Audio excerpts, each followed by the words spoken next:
Жаңғыртып кешек өткен даналарды, жырлауға бейбіт елім шарағанды, батырып қара өлеңін қаймағына арнап жүр бүгін балаң қалам алды.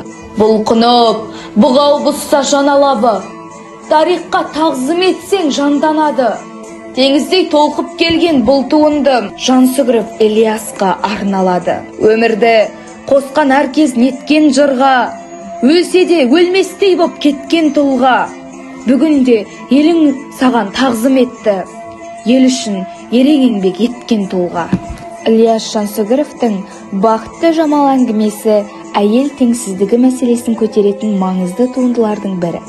Бұл шығарма 20 ғасырдың басындағы қазақ қоғамындағы әйелдердің ауыр тағдырын, олардың еркіндігінің шектелуін, ескі әдет-ғұрыптардың жастардың өміріне тигізетін кері әсерінен шынайы бейнелейді.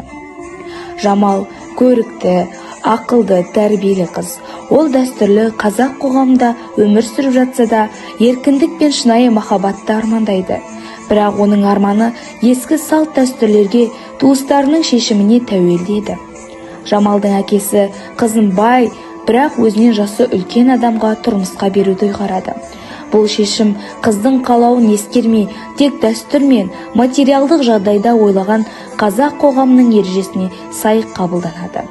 Жамалдың жүрегі басқа біреуге ауғанымен, ол ата-анасының шешіміне қарсы тұра алмайды.